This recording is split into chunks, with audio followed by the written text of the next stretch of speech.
And not for the first time, it's my pleasure now to invite into the studio Dawn French. I think the first time I invited you into the studio, you were not yet an author. Now you are an author of, 3 novels. This is the third novel. This is the third novel. According to Yes. According to Yes. I'm just repeating everything you're saying. That's great. James O'Brien is wonderful. 3 novels. I can't quite believe that. And it's the first one that isn't in diary. I mean, it's dialogue prose, a traditional novel as opposed to epistolary or diary. That's true. And I think that's a little bit because I can't believe I'm using the past tense, but I am, till this year, a very beloved uncle who sadly died earlier this year, far too young, who was a professor at Cambridge. He's the only really clever person in our family.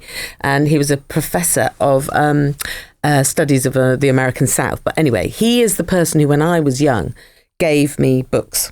And read to me. I mean, my dad read to me a bit, but he was the one who gave me The Hobbit and told me to read the Narnia books and stuff. And he was the sort of word giver in our family. And so he is the person who I suppose, with the most kind of muscular, literate brain, whose approval I have sought the most. And of course, because he is very clever and proper academic, he was very sparing with his any approval whatsoever. So of course I sought it like mad, like a hungry dog. And when I wrote my autobiography, I think he totally ignored that. Then we had the first novel. He said it was fine, it was good, and not much more than that. Then the second one he said was better. Just the one word, better. And then he did throw down the gauntlet and he said, perhaps you might consider writing dialogue between characters in chapters with narrative drive. Wow. That's what he said. That's notes. And I thought, well, look, I'm not going to apologise for my writing voice. I do write in the form of monologues. I do write in the form of letters or diaries. It was perfectly valid. But then I thought, maybe I could try that. It is, after all, classic form. Yes, of course. Why not? And so that's what I did with this. That's weird because, of course, as part of a double act, the idea of monologue being a comfortable medium for you doesn't really necessarily make sense. I suppose that's true, but I mean, interaction and dialogue. Do you know what it is? I felt that if people are in a room talking to each other, it might be dull.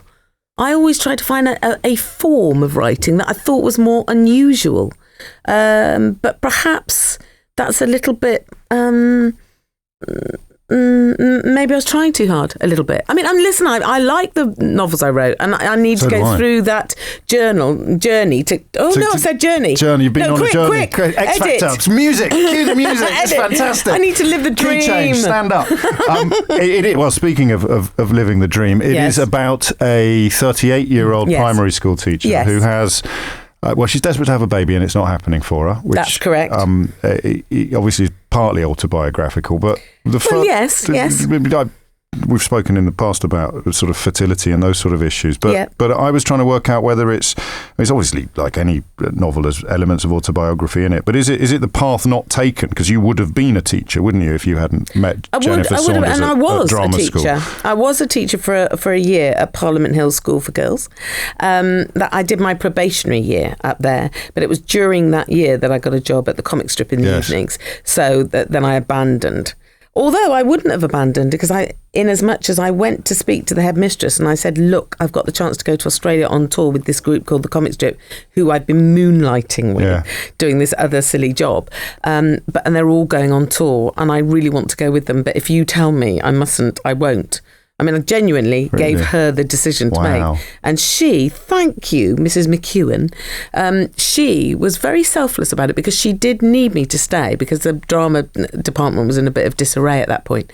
And she went, I would never forgive myself if you don't go, but your job is open to you here when you come back if you want to return. And the rest I'm still considering it. Still there. Have you checked? Have you found out some poor person still on a temporary contract, desperate to become a full-time permanent drama teacher? No, I would like to be a teacher again. But you told told me you would do once. You did mention that it was sort of on, because I wondered whether you were writing about a teacher rather than actually returning to teaching. Maybe that's why I was drawn to it. And no, I wanted her to be a teacher because I wanted her to understand how to be comfortable and, how to be easy around twin 10-year-old boys who are going to be her charges when she arrives in Manhattan. That's who she goes to look after.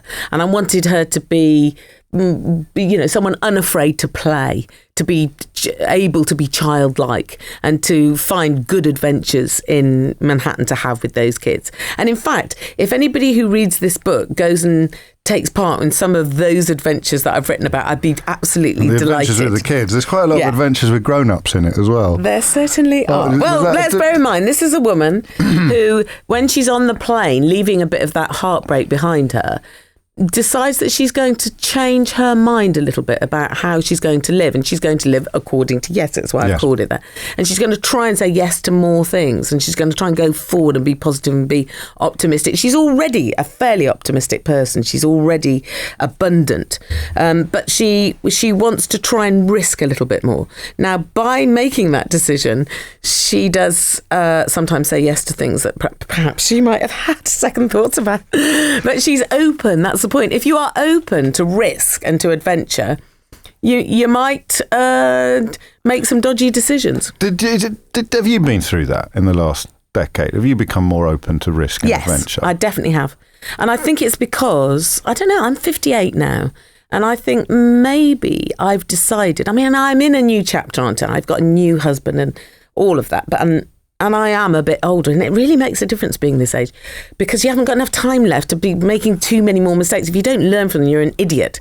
So I have decided, I suppose, that I'm not going to worry quite so much. I'm not going to catastrophize as much as perhaps I did. I'm not going to predict everyone's problems as much as I did. I think it's, when I say everyone, I mean my beloveds, my kids, my husband, my granny, my mum. I'm not going to worry too much about what might happen to them.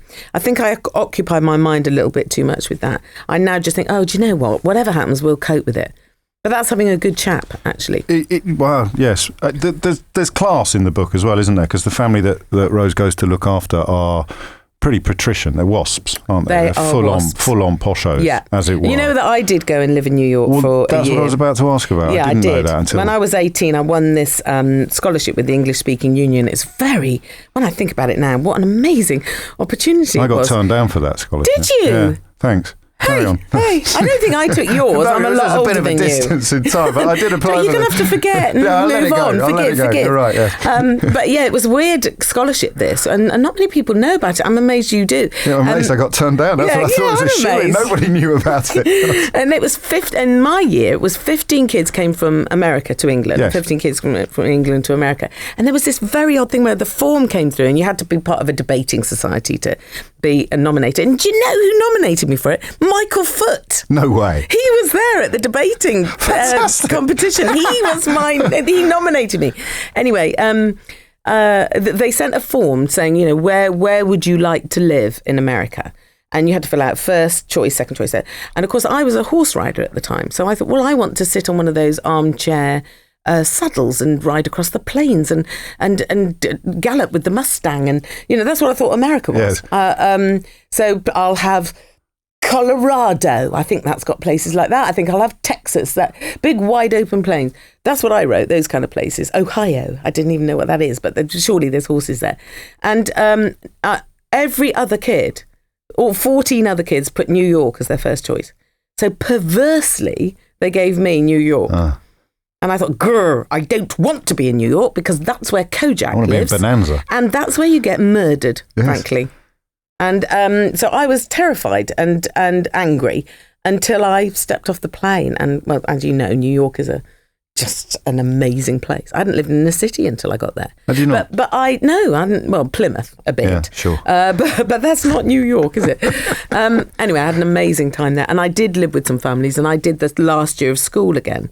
But I ran out of money very quickly, and I had to do something. Otherwise, I was going to have to come home just for not having any money. So I babysat. Right. And I do think it is a bit of a cheek that I did get all the plum babysitting roles and nick them from my American mates, Because of what? Because of the British accent? Of course, it's what the process of osmosis, cultural osmosis. They were hoping Absolutely their little treasures would absorb some of it. Just hope that Mary Poppins has arrived. The class issue, America and Britain are. Yeah. I mean, I'm fascinated by it. I don't know whether you are. As I say, I want to make it clear that I lived with very loving family. Of course. But I did see on that Upper East Side, which is a very small part of Manhattan, but that's where I was living, which is like a kind of Kensington, I guess, where it's quite old-fashioned, lots of floral wallpaper and drapes and so on. But women who go to clubs, women-only clubs, and sit and have coffee and play mahjong and stuff like that. Women without jobs, educated women who don't have jobs, but with lawyer husbands and stuff. And yes, certainly there was lots of class awareness, and in fact, they would talk to me about class in a way that I thought, well, I'm actually not aware of this at all. I haven't come from that. I don't even really know what class I am. I've got working class parents, I've got working class grandparents, but I've been to public school because my parents bought that for me. Well, the RAF put us in public school because we moved around a lot. But my parents bought into that thinking that would give us a bit of a step up the ladder. So I've got this kind of confused thing. I don't know what class I am. I still don't know. That's perfect for being an author, though, isn't it? To have these sort of the combination of experience and a degree of confusion, because you write to unravel it then. Yeah, and that's right. Get your inspiration from the memories. You do. But I did see very snobby people in New York, and I certainly saw very cold women in a way that absolutely terrified me. Very thin women who, for whom image and the perception of cool in a way. By cool, I mean frigid. Yes, no, icy cool. Yeah. You do have this thing. You just did it again, where because we associate a degree of bounciness with happiness. Yes, and you in the novel, and I've previously noticed a degree of, I don't know, the opposite of happiness, sadness with self-denial. And it's self-denial you're describing, isn't it, with these women? It's a sort of sense that they have to behave in a certain way. They deny themselves a kind of tightness and a fear of being seen, really seen or really known, of somehow letting people down. Yeah. And I think class does that an awful lot, doesn't it? You expectations. Yes. Yeah, and you can fail so easily. You can get it wrong so easily. And that's the theme of the whole book, in a way, is to resist all of those restrictions. Absolutely. Well, I've got the matriarch, this brittle matriarch, and this big ball of sunshine that comes in there to blast it open. I mean, and she's a bit clumsy with it, because she doesn't understand why it's possible that somebody should think she could be bullied. Yeah. She's got a spine, and however much she knows she's working for someone else, she's not spatchcocked, she's got some nerve, and she won't have it.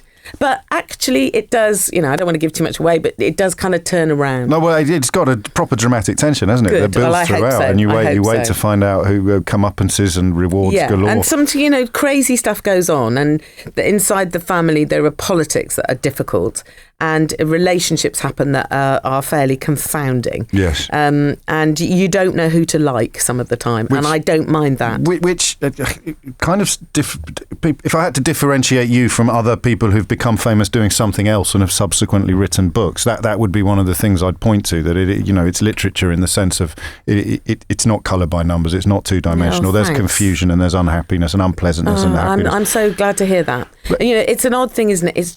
It's just been published, this book. Yes. And there is a very curious thing that happens when you spend, for me this year it was 7 months. On January the 1st, I wrote the first sentence, and that's what I try to do with each novel. There's something about the fresh new day that helps me to sort of propel myself into the year. And so for 7 months, you're in a kind of purdah and in your own wrangling old wrestly brain, trying to work out what this is and sort of go to war with it a little bit. But it's a delightful torture, because I honestly have found the thing that gives me the most pleasure in my work life with writing.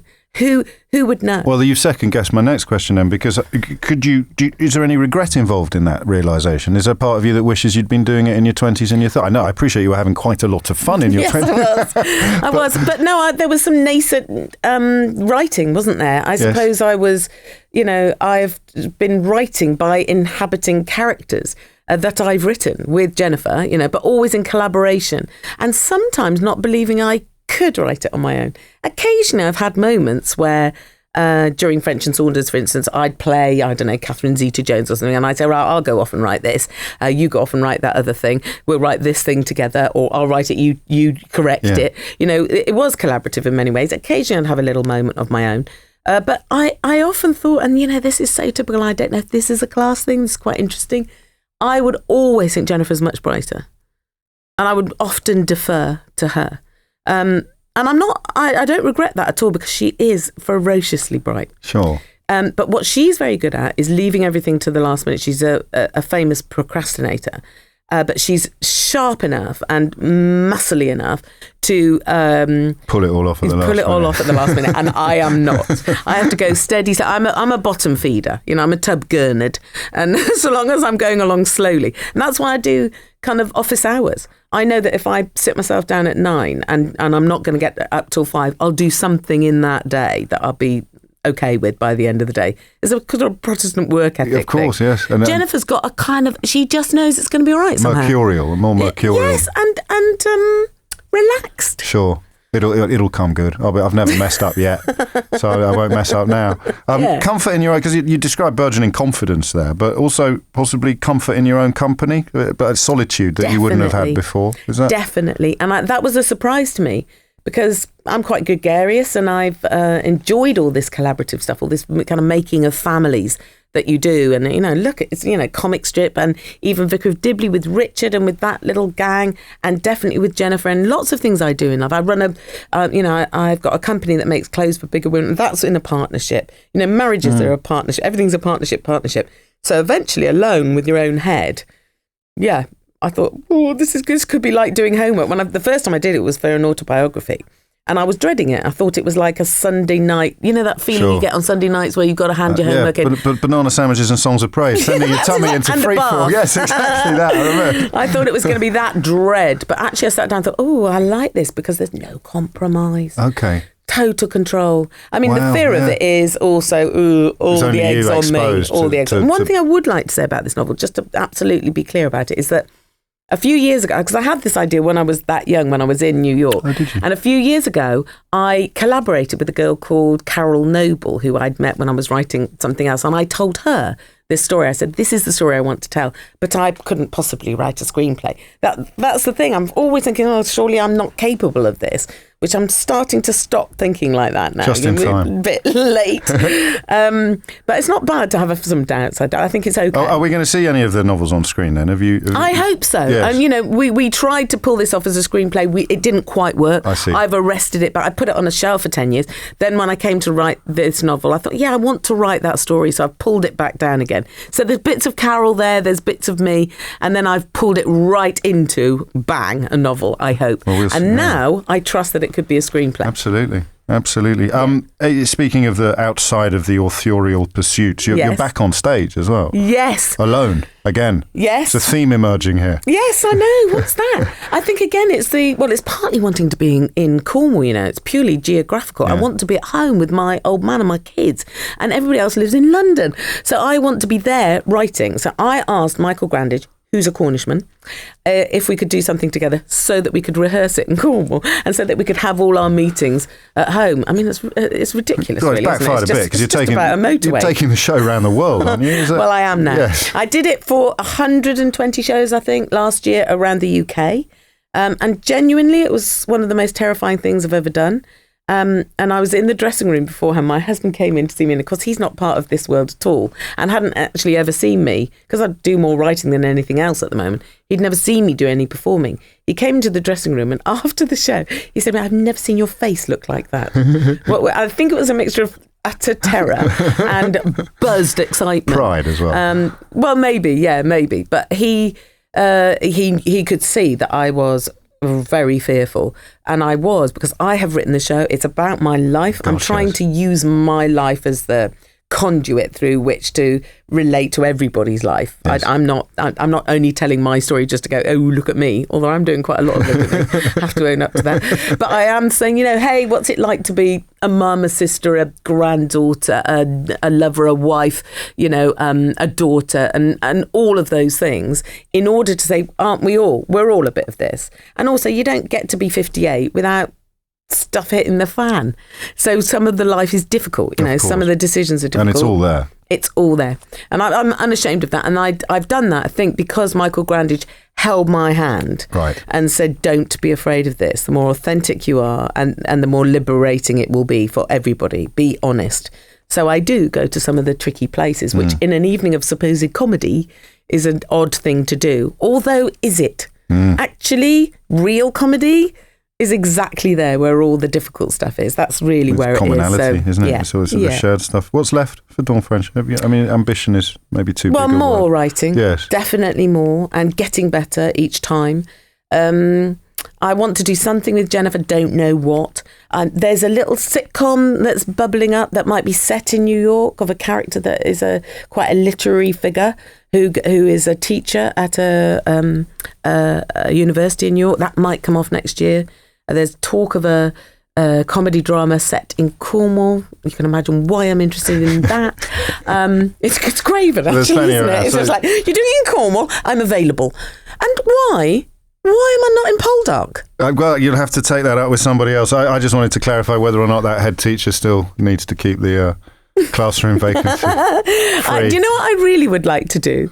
I would like to sit in classrooms, and I will make this happen at some point if someone will let me. I would like to sit at the back of the classroom like the teacher's assistant and do reading with little kids. That's what I'd like to do. I can manage that. Dawn French, it's always a genuine pleasure. And of course, according to Yes, it's out now, isn't it? It's out now. And it's a cracking read. It really is. Thanks ever so much. It's lovely to see you again. Thank you. I'm with an audience, and you ask somebody a question, and they climb up, and I think, have you had a bad experience with a comedian before? Because I think that was a lot of people's perception is that, if the comedian is just going to try and make fun of me.